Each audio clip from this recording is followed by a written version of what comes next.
Goddag alle sammen. Jeg vil gerne byde jer rigtig hjertelig velkommen til dagens 2 webinarer. Jeg hedder Maja Klamer-Lør og er formand for Poliokoordinationsudvalget under Polioforeningen her i Danmark. Jeg er sammen med kollegaer fra Norge, Sverige og Finland, som har været med til at planlægge programmet for i dag. Oprindeligt skulle det jo have været en fysisk konference, men på grund af for få tilmeldinger valgte vi i stedet at prøve at lave det her webinarmodel i stedet for. Vi skal i dag høre 2 oplægsholdere i dag, og på poliodagen den 24. oktober vil vi høre 2 andre oplægsholdere, og sidst har vi en 3. oplægsholder, som kommer på en anden dag i efteråret. Webinarerne bliver i dag optaget, men I vil blive anonymiseret. Webinarerne vil senere kunne ses på de forskellige landes hjemmesider. Vi arbejder pt. På at få undertekstet til svensk og dansk. Vi har nemlig fået midler fra Nordisk Råd, så vi kunne gå i gang med noget af det her oversættelse. Men der er lige nogle ting, der skal falde på plads i den forbindelse. Så der kan godt gå noget tid, før I får mulighed for at se det på de forskellige landes hjemmesider. I som kommer fra Sverige, I skulle gerne have en funktion forneden på jeres skærm, der hedder Captions, hvor man kan have mulighed for at vælge svenske undertekster. Vi har testet det på dansk og norsk, men det virker desværre ikke hos os. Så det er ikke lige en mulighed for danskerne og nordmændene. Men I, der kommer fra Sverige, I kan prøve at se, om det er en løsning for jer. I har mulighed for at deltage med spørgsmål i løbet af webinarierne. I kan skrive i chatten, og vores oplægsholder vil så prøve at samle op i slutningen af hvert webinar med de spørgsmål, der er. Det er sådan, at der er over 120 tilmeldte i dag, og det betyder også, at vi ikke kan nå alle spørgsmål, men det skal ikke afholde jer fra at skrive. Jeg forsøger i løbet af webinarerne at samle op på de spørgsmål, der eventuelt skulle være, og så får jeg prøvet at stille dem undervejs til de forskellige oplægsholdere. Dagens første oplægsholder i dag er kanadiske Dr. Hannah Wunsch, som lige har skrevet en bog om den store polioepidemi i 1952-53, som ramte hele verden. Hendes bog kredser særligt om epidemien i København og den medicinske udvikling, der skete her. Hun kommer til at holde sit oplæg på engelsk. Herefter holder vi frokost eller lunch frem til kl. 13, hvorefter Sigurd Arnestad, som er lungemediciner fra Norge, kommer på. Sigurd har særligt studeret poliopatienters respirations- og problemer og polioens påvirkning af lungefunktionen og hvilken betydning det har for folks søvn. Han holder oplægget på norsk. Når vi går til frokost, så vil vi anbefale, at I bliver på skærmen, indtil vi er tilbage igen, så I ikke behøver at gå ind via linket igen. Og nu vil jeg byde Hannah Wunsch velkommen. We are honored to have you here in Denmark and to enrich us with your knowledge based on your research. There are several of us from Denmark who have contributed to your book. So we look forward to hearing what you have to say. So go ahead. The stage is yours. Thank you so much. I didn't understand the introduction because sadly I don't speak Danish, but I'm very, very thankful to all of you for having me and for the opportunity to share this book, which has been many years in the making, and which is, very much about all of your world and your lives. I do want to say specifically thank you to Polio Denmark, and I know he's not here today, but Mogens Fogman Andersen for all of his assistance with this book. He was an enthusiastic supporter throughout and provided a lot of the help to make this possible. I should just mention that I will use American pronunciations of all the names, and apologies for that. I know that I can't do justice to them in Danish, so I won't even try. So I want to take us back to the early 1950s, and I came across this quote years ago describing what care was like in hospitals in the early 1950s. And this is a cardiologist who described it. He said, As an intern in 1952, we admitted patients with heart attacks wherever a bed was available on the medical service, but always as far from the nurse's station as possible, so they would not be disturbed by the commotion, especially the frequent telephone ringing. It was not uncommon for me, when arriving on the medical floor at 6 a.m. to draw blood to be sent for testing, to discover that one of my heart attack patients had died quietly during the night. Older physicians accepted this as just the way it was. And so obviously that's a very different description than modern hospitals and modern intensive care and everything that we can do for people. And the real question, of course, becomes, how did we get from there to where we are now? Now, I first came across the story that was central to this in a book called The Rise and Fall of Modern Medicine by James Le Fanu. And this was 20 years ago. I was doing a master's degree in London, and I read just the single chapter he had on the polio epidemic in Copenhagen in 1952 and the story of Vivi Ebert. And I stored it away and thought, this is a fascinating story. And it also, because I became an intensive care doctor, I kept thinking of this as the kind of origin story for my specialty, and I wanted to know more. Now, I think this book really sort of made the case that polio was the reason we have ventilators in intensive care units, and yet it was just this one chapter in this one book. Now, I learned about polio through a number of sources initially in my life. No one in my family had polio, but we did have a family friend when I was growing up who had polio by the name of Judy Monk. And she came to visit, and she was often in a wheelchair. And she was my first introduction to polio. Later on in school, Franklin Delano Roosevelt was taught to us, and of course he had polio. And then there was a book that came out more recently called Nemesis that describes in fictional terms a polio epidemic in New Jersey in the 1940s. So this is really all I knew about polio. A more important book came out in the United States after that called Polio: An American Story, but this really focused on the vaccine development. And then, of course, there were books that were published by Dr. Matt Morgan. He included a chapter on the polio epidemic in Copenhagen, and a few books that were published in Danish. So what did I set out to add? Well, I felt that I wanted something that was longer than a chapter because there was so much to tell. In English, because I wanted people outside of Denmark to be able to experience and appreciate the epidemic. And from the perspective, my perspective, of someone who does critical care medicine and takes care of patients in the ICU. So of course, I set out to tell the story of the Blydam Hospital in 1952, and this is a picture of the hospital, which will be familiar to many of you. But I quickly learned that I needed to learn about much more. I needed to learn about iron lungs. I needed to learn about the resistance in World War II. I needed to learn about anesthesia and the development of anesthesia in Denmark. And I needed to learn about rehabilitation medicine. And so the book became much, much more than just telling the story of the epidemic. And only then could I actually get to this story. Now, I know all of you are very familiar with polio, but you may not be quite so familiar with the focus on bulbar polio that was in this epidemic. And of course, spinal polio hits the nerves that control the function of arms and legs and also breathing, but bulbar polio impacted the muscles for swallowing and controlling saliva. And that was far and away the most deadly form of polio.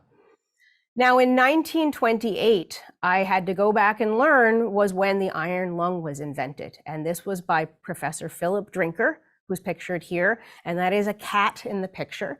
And he walked by as people were doing experiments with this cat and realized that what they were doing was pulling some air out of that box to measure how big the breath was, and then pushing air back with that syringe to allow the cat to exhale. And he realized that if the cat was paralyzed, that this was a way that you could keep somebody alive. And so this was the invention of negative pressure ventilation, where the iron lung sealed somebody in and it sucked air out of from around the body. And that caused the chest wall to rise and the lungs to expand and air to rush in through the mouth and nose and into the lungs. And this, of course, became the mainstay of treatment. This is a picture of the very first iron lung. And one of the things I found that hadn't been known before was the actual name of the little girl who first received an iron lung. And I found her death certificate from 1928 with the help of the archival team at Boston Children's Hospital. And so her name was Bertha Richard. And I think it's very important that we give her a name because she is so important to the history of care of polio and of mechanical ventilation. She did die after 4 to 5 days in the iron lung, but they felt that the iron lung had really helped to support her breathing. Of course, more modern versions that got invented soon after, and this is the more common image you might see. And then even more recently, I was able to see one at St. Thomas's Hospital where they still keep 5 of them, and this iron lung is actually functional. Now, importantly, the iron lung still didn't help with bulbar polio. So if you had paralysis of the respiratory muscles, it was very effective. But if you had the bulbar form of polio, it was still 90% mortality. So what was available at the Blydam in 1952? They had 1 iron lung, and they had 6 what were called cuirass respirators, which some of you may have experienced yourselves. And this strapped over the chest wall and allowed the lungs to be sucked open. Not particularly effective, but it did help in mild cases of respiratory failure. Now, the other piece that I discovered I needed to learn about in order to understand what happened during the epidemic was World War II in Denmark. And I didn't expect to become an expert on Denmark in the war. And I first realized that World War II was important when Lisa Kay shared with me her ration book or ration card for the Blydam Hospital when she was a patient there. And it hadn't even occurred to me that rationing was still in effect in 1952 in Denmark, but of course it was. It was the tail end. Then, as I began to speak with the children and grandchildren of some of the doctors involved, I learned that they had been often in the resistance. And this is on the left is Henry Kai Alexander Lassen, who was the head of the Blydam, and his friend, Mogens Fogg, who was in the resistance in World War II and became a very important in the government as well as being a doctor himself. This was taken in 1939 and they were close friends, and Henry Lassen helped him during the resistance, during the war in his resistance work. So I delved more into this and learned that many of the hospitals, and I still can't pronounce this hospital's name, but that this one in particular was important in World War II because of the tunnels between the buildings that allowed them to move people in the resistance and Jews or anyone who was hiding through the hospital and keep them safe. And as well as that, the white buses were buses that helped to get Scandinavian citizens out of the concentration camps at the end of World War II. And the Blydam Hospital was important as a place many of these patients were brought when they were in such terrible shape at the end of the war. And this was important because it turns out there was research being done on polio, which was sort of ignored at the end of World War II at the Blydam because they were so busy taking care of all of these individuals who were sick at the end of the war. Now, one of the doctors who was also in the resistance was a man named Ernst Trier-Morch, and he's important because he actually went on the white buses and was honored for that work. But he was also the first anesthesiologist in Denmark. And because of that, he interacted with this man, Dr. Bjorn Ibsen, who was junior to him. And Bjorn Ibsen was interested in doing anesthesia. But there was no anesthesia training to be had in Denmark at the time, and Ernst Trier-Morch recommended to him that he go to the United States. And so he was told, go west. And in 1949, he went to the Massachusetts General Hospital, where he got trained in anesthesiology. Now, Ibsen learned more than anesthesia in Mass General. He described his experience. He said, at conferences, the young American doctors expressed themselves freely and without inhibitions, I began to understand here that I was among doctors who thought differently and along other lines than those I was familiar with. They didn't have the same hierarchy in medicine, and so he felt freer to express himself, and he took that back with him to Denmark when he came back to work as an anesthesiologist. Now, this is, of course, where the story comes in 1952, and many of you may have seen this graph. Some of you are actually part of this graph of the number of cases over July and August of 1952 when this epidemic hit. Many of these patients had respiratory failure, and most crucially, many of them had the bulbar form of polio with the 90% mortality. As part of my research, I went to your city archives where they had much of the paperwork from the Blydam Hospital from that year. And I was met by this nice owl when I came to the door. And they shared with me one incredibly emotional book, which was this one, a black book that was full of all of the deaths from 1952 at the Blydam Hospital. And as you flip through the pages, as you got to August of 1952, every single case recorded in the book was a case of polio. And towards the end of August of 1952, 87% of the patients who had had bulbar polio in the hospital had died. It was pretty much the exact same mortality rate as was everywhere in the world from bulbar polio. Now, they were desperate, of course, and Henry Kai Alexander Lassen, who was the head, was an expert in polio, but really had nothing to do, didn't know what to do to treat these patients. Importantly, he was the son of a soldier, and he had grown up on military bases. And so even though he was a doctor, my impression from talking to his family is that he had a kind of military mind. And this became important in a little bit later when he had to make some decisions about what to do. One of the doctors who worked for him was Dr. Mogens Bjornboe, again, someone some of you may have met, may have known, and he was quite junior, but he suspected that this man, Bjorn Ibsen, who he had met a few months earlier, might be able to help. Now, he had first heard about Bjorn Ibsen because 2.5 years earlier, he had been on the ship, the MS Jutlandia, and on board was Mogens Bjornboe, as well as Dr. Ibsen's wife, Doris Ibsen. And they had met, and he had learned about Bjorn Ibsen coming back to work as an anesthesiologist. So 2.5 years later, before the polio epidemic had hit, Mogens Bjornboe was taking care of a baby, in fact, not an adult, with tetanus, who was in bad muscle spasm. And he sought out Bjorn Ibsen to help, and we actually found the medical record for this baby. And this baby received a lot of interventions, penicillin, a tracheostomy, transfusion, and curare, muscle relaxant to relax the spasms, and also a lot of barbiturate, so sedating medication. Now, the baby died after about 5 days, but Bjornboe was very impressed by what Ibsen had done for those 4 or 5 days to keep the baby alive. And so on August 25th, famous date, a meeting was called where Lassen agreed to meet Ibsen to hear what he might have to say. Now, when Ibsen arrived, of course, he had to admit he'd never taken care of polio patients. And so Lassen took him on a tour of the hospital to see what these patients looked like.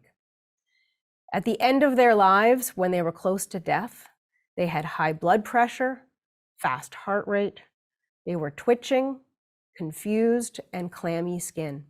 And Lassen explained that this was the idea that the virus itself had overwhelmed the brain and there was nothing more that could be done. Now, Ibsen looked at these same patients without any experience of taking care of polio patients, and he said, I don't think that's what's going on. I think it's something different. What did he think it was? He thought it was that carbon dioxide in the body was building up because these people were unable to breathe out and exhale the carbon dioxide they had in them.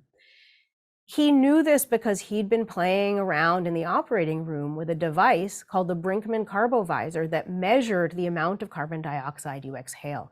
And he'd even published a paper on this topic, looking at what happened when you stopped helping someone to breathe in the operating room and the carbon dioxide built up in their bodies because they couldn't exhale it. And they had the exact same symptoms those patients had in the Blydam hospital. So he proposed a tracheostomy. Lassen was a little skeptical of this because he'd actually tried it, but what he hadn't tried with it was the positive pressure ventilation, the blowing the air into the lungs to then allow the carbon dioxide to be exhaled. It hadn't really been used outside the operating room, so it hadn't been tried, but Ibsen actually knew that it had been tried. And this is one of those other coincidences. He was the librarian's assistant or consultant at the University of Copenhagen Medical Library, and there he had come across a paper about a polio epidemic 3 years earlier in 1949 in Los Angeles. There they had the same problem of high rates of bulbar polio. The difference was they had a lot of iron lungs available to them to use, but they still found their patients with bulbar polio were dying at a very high rate. So they added positive pressure with a tracheostomy and a little attachment. The difference here was they were still using the iron lungs, so they hadn't proved that they didn't need the iron lungs, that they could do it without the iron lungs. Ibsen recognized that you didn't actually need the iron lung at all. All you needed was that little tracheostomy and that positive pressure ventilation. They had, though, with this device, decreased their mortality from 90% to 20%. So Ibsen proposed to use this circuit, which was much simpler than an iron lung and that complicated device, with just a bag and soda lime, which extracts the carbon dioxide, an oxygen tank, and a tubing that led to the tube in the throat. Very, very simple device that many of you have seen before. The next day is when Vivi Ebert famously was admitted to the hospital. I was able to speak to her family a little bit, some cousins who knew her. She was 12 years old. She's about 9 in this photo, and this is the house she lived in Copenhagen.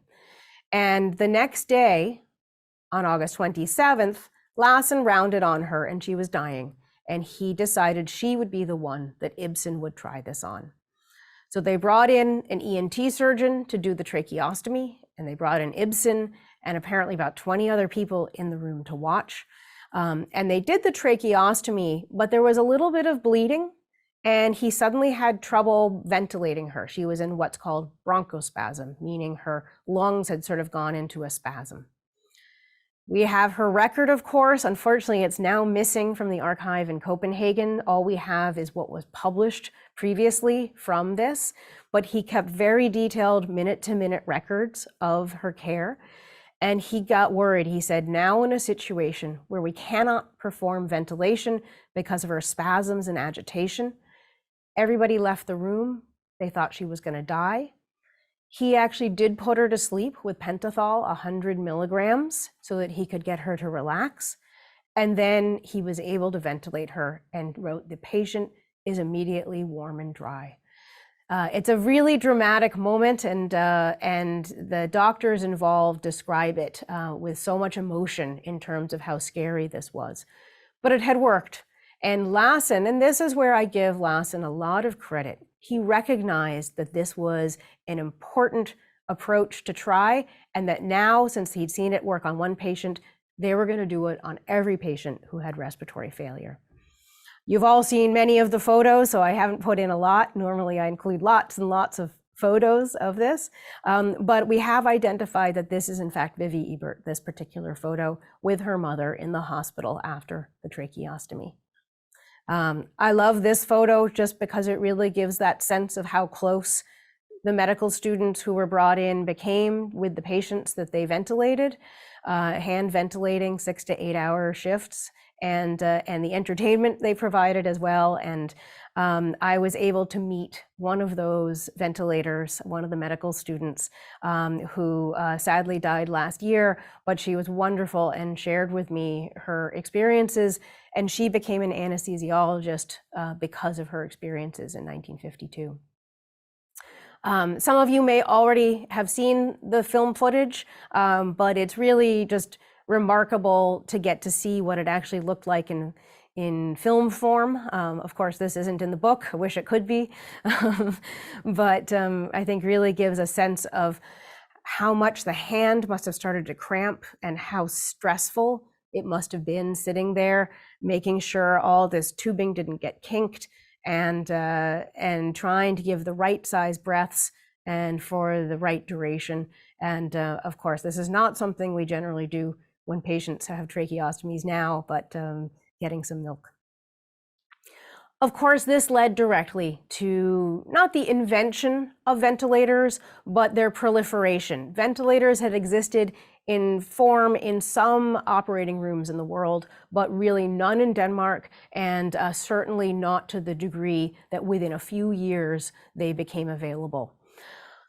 Now, one other piece that you may be a little less familiar with about what was so important in this epidemic was something else they learned. When Ibsen came to visit, they didn't have a lot of measurements of the blood labs that they could do. There was one lab they could measure, and it was what was called total bicarbonate.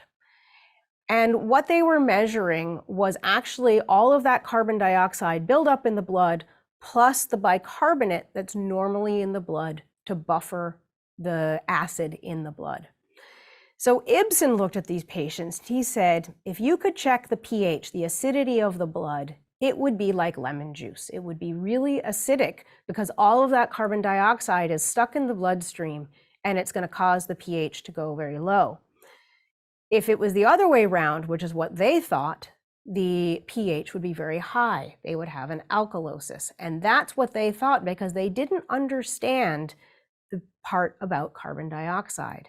And so just a quick reminder of the kind of physiology, which is that on the left there, when you breathe in, the oxygen goes in, it gets transported by the bloodstream to the organs where it gets used. And then you get carbon dioxide as the exhaust, and that gets transported back to the lungs. So of course, if you block off the lungs, you're going to get buildup of all that carbon dioxide as the organs keep doing their thing and producing that exhaust. So this is what he wanted to check. And there was one man in the room who understood exactly what he was suggesting. This was Dr. Paul Astrup. He was another member of the resistance in World War II. He had in fact divorced his wife in 1944 because of fear on their lives. And he was ended up in a concentration camp in Denmark in 1945 for a few months. And then once he came out of the war, he became an expert in laboratory medicine and had recently taken over as the head of the laboratory at the Blydam Hospital. He heard Ibsen talking about this, giving this explanation of what was going on in the body. And he later said it was like a light bulb went off. He said, we didn't think about carbon dioxide. It's so hard to imagine now, given that this is what we blow off with every breath. The idea that doctors taking care of patients in the hospital wouldn't have had any idea that this existed, but they didn't. And he wanted to test whether Ibsen was correct by checking the pH of the blood. However, he didn't have any device that could do this. He didn't have a machine that could test for the pH of the blood. However, he did know who did, because down the street was the company Radiometer AS, and they had created a pH monitor for the Carlsberg Brewery, who were interested in the pH of their beer. So although nobody had thought that it was important to develop a machine to test the blood for its pH, it was very important to know the pH of the beer. And so he tested a child about 2 days after Ibsen's experiments on Vivi Ebert, and sure enough, the pH was very low. And he recognized that there was this direct relationship between how well someone was breathing and what the pH and the carbon dioxide were in their body, and that if you could measure these things, then you could more accurately help someone to breathe at the right rate to keep them safe and comfortable. And so he created a way to do this. And by January 1953, he wrote, we had done 705 determinations of pH in arterial venous blood.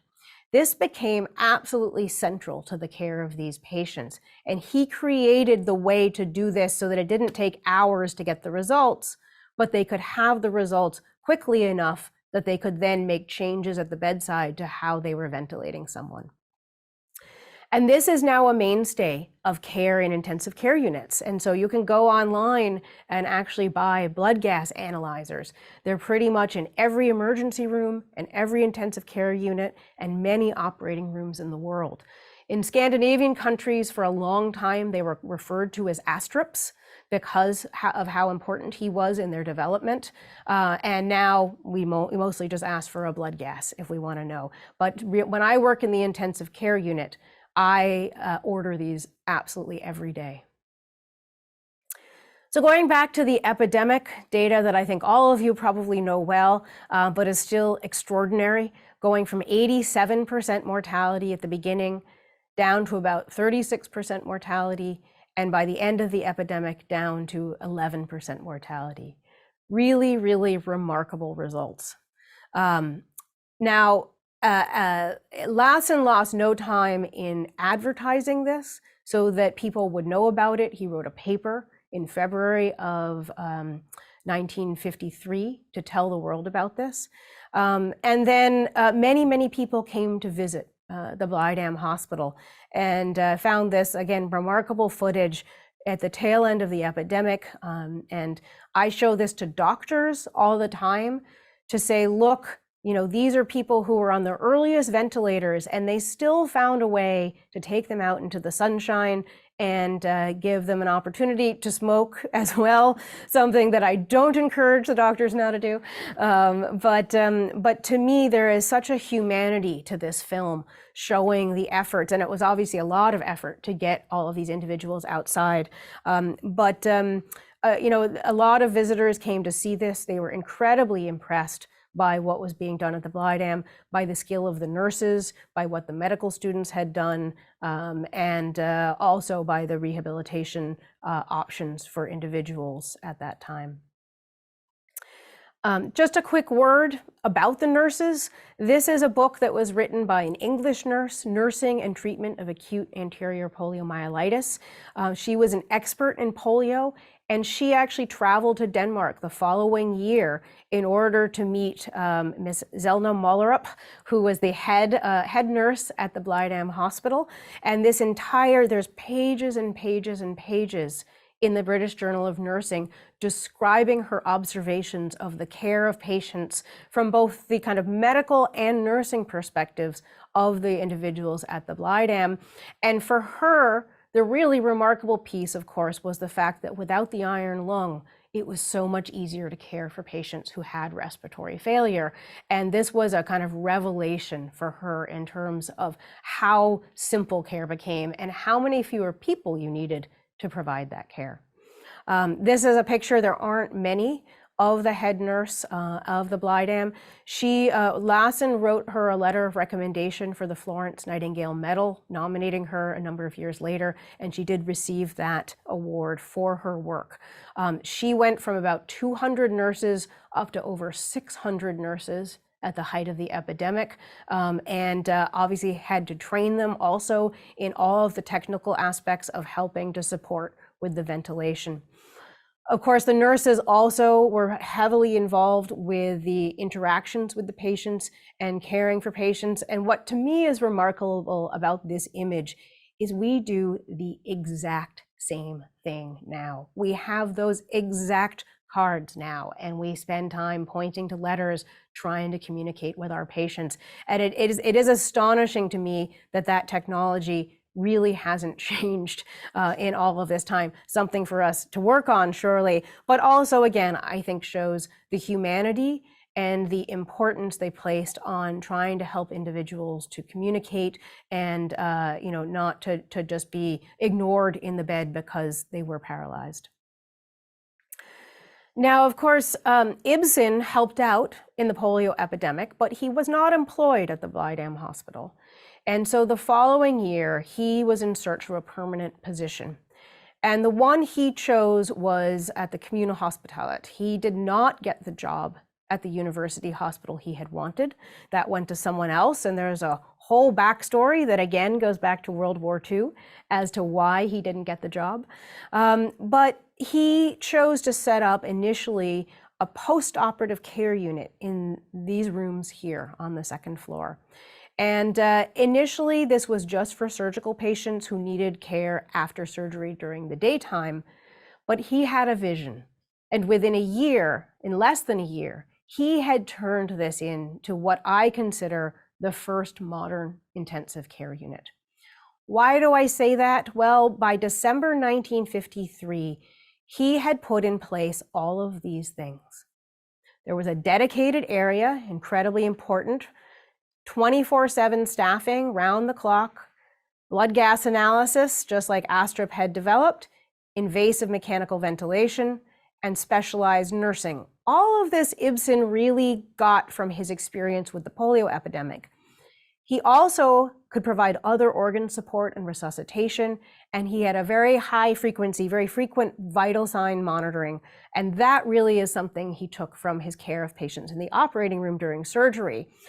And then crucially, he recognized that you could care for not just polio patients in this way, but a full range of patients with all kinds of critical illness. And so in December 1953 is when he admitted the first medical patient who was not a polio patient to this specialized unit that he had created. And so really that marks the beginning of modern intensive care. It did take a number of years for this to spread. There was some uptake of these ideas in Europe initially, but it wasn't until 1958 that it came to North America. Peter Safar in Baltimore, Max Harry Weil in Los Angeles, and Barry Fairley in Toronto, all that same year set up intensive care units. And Peter Safar actually wrote in his autobiography that he knew what they had done at the Blydam Hospital in 1952, and that was essential to his decision and ability to set up this new intensive care unit. So a direct link between the polio epidemic and these modern intensive care units. And so, of course, this is what it more or less looks like now and is the type of unit I work in. But what's really, truly remarkable is that the fundamentals of the care I provide every day in an intensive care unit are essentially unchanged from those fundamentals that Ibsen was providing in his unit 70 years ago. I do want to just mention a couple of the patients, in particular the ones who were never able to be weaned from ventilators. One of them was Vivi Ebert, as I think many of you know. She lived in the hospital for a number of years before being able to transition to an apartment building that was designed to accommodate those who had respiratory failure.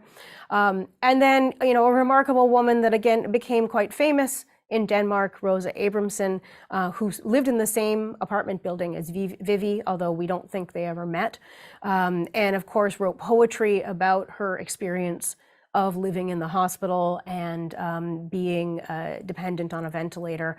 I found her poetry truly remarkable. I had a very little bit of it translated, which is in the book, and I wasn't able to translate more because of copyright issues. And then, of course, there is what many of you are dealing with, which is post-polio syndrome, and that was new for me to learn about. I had come across it in one or two patients in the ICU in my care of them, but I didn't really understand what they were dealing with. And it's really only through writing this book and doing the research for this book that I have had the opportunity to fully appreciate what post-polio syndrome is and how frustrating it is for those who regained function and have now had to sort of change entire outlook on how to do rehabilitation and how to exercise. And one of the things I do when I talk about this book to physicians and nurses is to make sure I have not just one slide about post-polio syndrome, but many slides about it, because there is little education about this out in medical schools, and I feel it's an opportunity to ensure that this information gets provided to the caregivers. And I know it's been a struggle. I don't know so much about here, but in other countries, to find physicians who seem to have any knowledge at all for caring for people with post-polio syndrome. I think also that post-polio syndrome is important for people to understand and be aware of, because one thing we have no idea of is whether or not COVID could potentially have something like it in 30, 40, 50 years. Now, other viruses also have long-term sequelae. So if you get chickenpox when you're a child, there's the possibility later on you get what we call shingles, which is the rash. That is a reactivation of the virus in the body. There's other viruses, such as Epstein-Barr virus, that is now known to be associated with developing multiple sclerosis many years later. And so I think it raises a major concern as to what might happen with COVID in the future. I'm not talking about long COVID, which is a whole concern and issue unto itself. That to me is actually more like the paralysis, that's the residual paralysis after a bout with polio, this sort of lasting effect of the virus in the body initially. What I'm talking about is maybe 30 years from now in people who have fully recovered from a case of COVID many, many, many years earlier, and whether or not there might be new symptoms, new problems that people develop. Now, I do think we are better positioned than we were to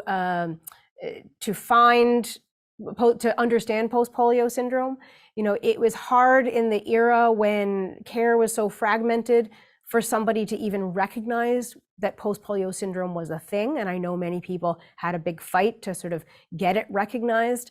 I think that with big databases and lots of electronic health records now available, it will be easier in the future for people to sort of do surveillance, looking for trends, patterns, and symptoms and problems that may help to identify something earlier. Not that that actually gives us any answers for how we might treat it, but I think being able to identify and help people to understand that they're not alone if this were to happen is very, very important. So what did we learn from polio? Well, this one single epidemic in Copenhagen in 1952 gave us a remarkable number of things that revolutionized modern medicine. Ventilators themselves, blood gas analysis, an entire new interest in respiratory physiology, and a better understanding among scientists and doctors about how ventilation worked. And of course, the ICUs themselves. I mean, really astonishing to me, because most medical breakthroughs are sought out, right? Somebody's trying to do it. So somebody wanted to isolate insulin and figure out what was the thing that would keep people with high blood sugar from dying of that. The first heart transplant, somebody was actively trying to do the first heart transplant. But this was a situation where there was just a bad epidemic and nobody knew what to do, and incredible innovation came out of that really has had an enormous impact. And in fact, I'll get to that in a moment. The other things that, of course, are in my book, but I don't talk about as much because it's not so central, are the fact that so much of rehabilitation medicine and our understanding of how to support people does come, at least in the early years, from the need to support everybody with polio. A lot of the disability rights activists, particularly in the United States, and I think also some here, many of them were polio survivors, and so incredibly important in advancing disability rights. The vaccine, of course, and then, as mentioned, some understanding that there's these long-term sequelae of viruses and the importance in that. This book took me all over the place. In Copenhagen, I was running around, meeting with as many people as I could in all of these different locations. Many of you welcomed me into your homes. I'm very grateful for that. I also ended up going out elsewhere in Denmark to go to different museums and meet people. And then many archives and libraries across the world to pull in all of the details to really fully tell this story and all these different aspects of it and to make it, I hope, kind of come alive for people. I listed where the book took me and not everybody who helped me, mostly because the list is very, very, very long. And because of that, I will just say it is in my acknowledgments in the book, and I'm very grateful to everybody who did. That said, I do want to mention one person whose help ended up being incredibly central, as were many people's help, but this was a remarkable piece. So I think a lot of you know Niels Franzen, who is a polio survivor and has made 2 films, documentary films about his experience with polio. And I went to visit him, and to be honest, I had seen his film, I'd emailed with him, and I was really tired at the end of my 3 weeks in Copenhagen. And for a moment, I thought, oh, I won't bother. And then there's a famous American nonfiction writer by the name of Robert Caro, and his phrase that he was told when he was young was turn every page. When doing research, make sure you really turn every page. And I heard him say that in my head, and I thought, no, I've got to go see Niels and see what he has to say. And when we sat down together, he asked me who I was interested in writing about. Was it the patients or the doctors or the nurses, the medical students? And I said, everybody. I want to tell it all. I want to tell the full story. And he said, he had ended up focusing on his own experience with polio in 1952, but while he was deciding what to do and who he wanted to focus on, he'd actually done interviews with a number of the doctors in 1998 before they'd all died. And I didn't get to meet any of the doctors. They were, of course, all dead before I started on this project. And he very, very generously offered to share all of these interviews with me. And they became really the kind of core of my understanding of all of their thinking, all of their actions, because I actually had their voices recounting for us what they had experienced and what had actually happened in 1952 and after. And so I'm very, very grateful to him for that, because I think without that, certainly their voices would have remained much more in the distant past. I had the nightmare that I don't speak Danish, and they were all in Danish, so I had to get them transcribed and then translated. And I'm also very grateful to Lisa Kay, who helped with that. And I have a short clip. I'm not sure whether the sound will work, but I'm gonna give it a shot. But at the very least, this is Bjorn Ibsen, and you'll get to see him. No, don't know what happened to the sound. Is there an option? No, and there's nothing on your end. Yeah, okay. Well, you get to see him, and I think some of you knew him back in 1952 or maybe in the following years. And I found it extraordinary to get to see him speaking, animated. There's also film of Mogens Bjørneboe and a couple of the other doctors, Paul Astrup. And hopefully be able to share this. Maybe we can get a clip that actually has the sound and add it in after, so that those of you interested will be able to hear him speaking. So just extraordinary footage that we have now of this epidemic and the doctors involved. This is also his children with a painting of him, and they were incredibly kind, welcoming me into their homes, and provided me with an enormous amount of information about them, about Bjorn Ibsen. So I'm going to stop there and say thank you to all of you. Many of you supported this book in many, many different ways. Thank you to the Polio Foundation for the opportunity to present to you and to share my journey. It's definitely been a long journey. And of course, there is a book that has come out of this. It is in English. We are hoping it might get translated into Danish, but as of right now, it is only available in English. But I understand it is available for order. I recognize books, English language books, are quite expensive in Denmark, but I hope that you might find it of interest to see. There's so much detail, so many photos, so much that I couldn't share in 1 hour with you. And it's very much written for the general public, so also something to be shared with family and friends if they're not as familiar with the epidemic as well. So I'll stop there, and I think I've left about 10 minutes for any questions. Thank you. Yes, I have tried to ask people if they have any questions, so I'm just waiting a bit. Sure. I know it can take people a minute Yes. to come They up just with have something. to write here.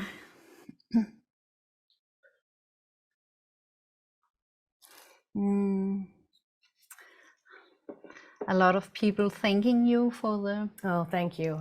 I feel honored to present to this group in particular because it is so central to Yes, it's very the central. story. Yes.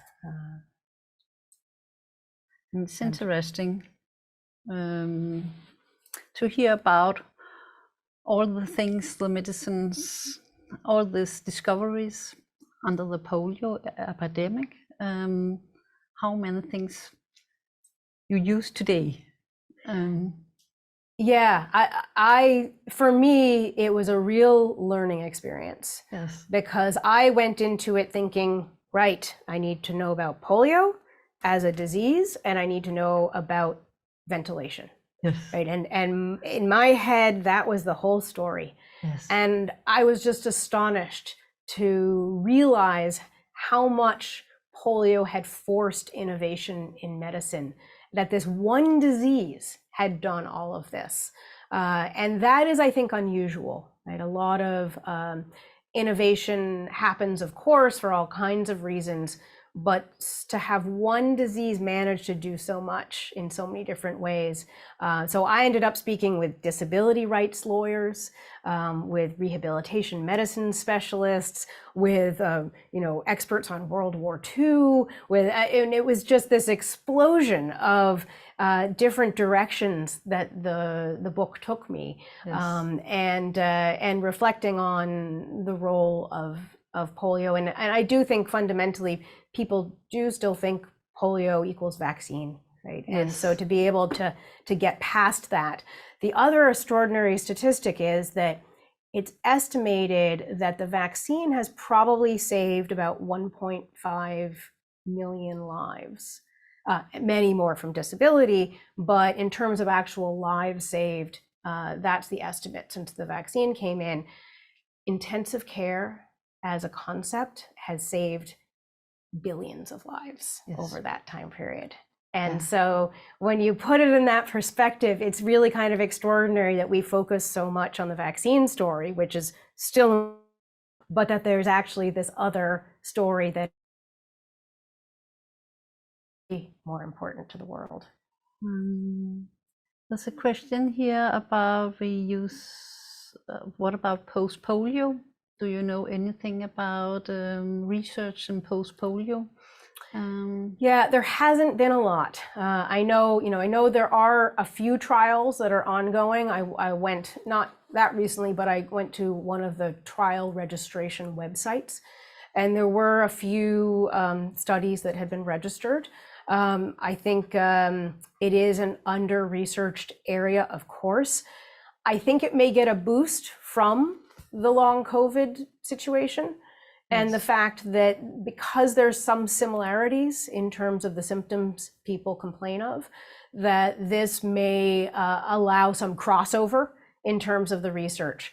There's a lot more long COVID patients out there than there are post-polio syndrome patients. And so I think that's been one of the challenges, of course, is doing studies when there aren't in any one area that many patients. So I am hopeful that a terrible silver lining of COVID may be more research that's applicable to post-polio syndrome.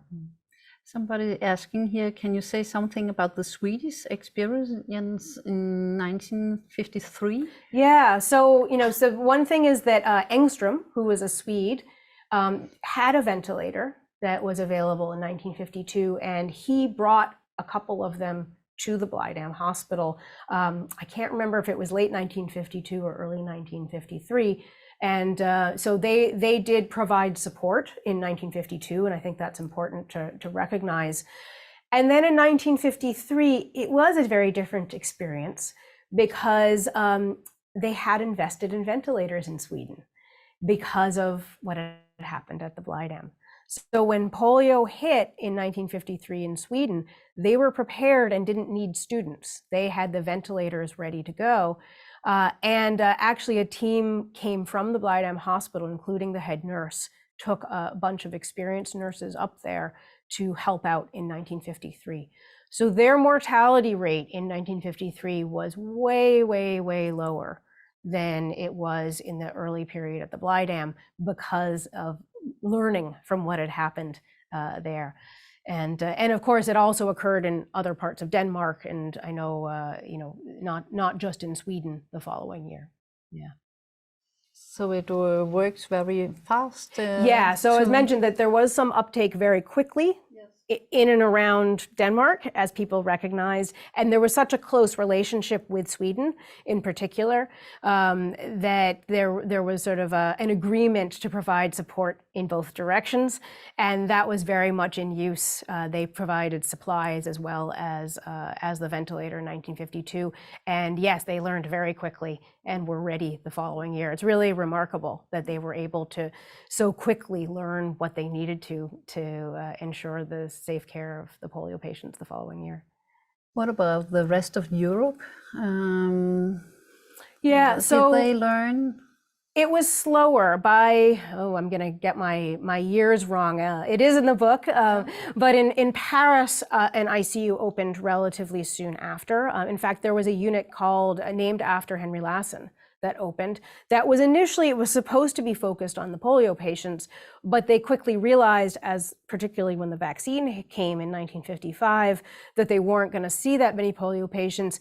And also polio is seasonal. It would only come, for a few months of the year. So they had these beds that were sitting empty. Ja, yes, godt. Vi prøver lige at afslutte her på en anden computer, så vi laver lige sådan lidt. There was a last question here before one in English. Yeah. Yes, excellent. Do you know anything about polio in the state of New York and London recently? Only mentioned briefly in a Danish paper. Yeah. That's the last question we have. So that's an important one as we track the eradication efforts. So there was the one case of polio in New York, and it was vaccine derived. So it was someone who had received the oral vaccine elsewhere in the world, who had traveled to the United States and ended up in a community with very, very, very low vaccination rates, a very tiny pocket in New York State. And one person there contracted the mutated polio virus from the vaccine, a story I know you're very familiar with. Yes. And so since then, there have been no other cases, but they've now started using the sewage, of course, to track whether or not there's evidence of shedding of vaccine anywhere in those communities. And there was for many months in New York, and then there also was detected in London and in fact in Canada. And that has, of course, led to a real push to improve the vaccination rates, particularly in the communities considered at highest risk because they have been so vaccine resistant. I know there was a big booster campaign in the UK to try to make sure that individuals were boosted. And as far as I know, I don't think they've recently found it in the sewage in New York, but it has cropped up and is a real ongoing concern. Yeah. We will shut down now and say thank you very much for coming and enrich us with all your knowledge about this period of time and all this experience thank you so much to all of Yes. you for all the assistance with this book. Okay, thank you. Så vi kommer tilbage. Vi holder frokostpause nu, og vi er tilbage igen klokken 1. Jeg vil anbefale, at I bliver på linket og går til frokost, og så ses vi igen om en times tid. Hej så længe.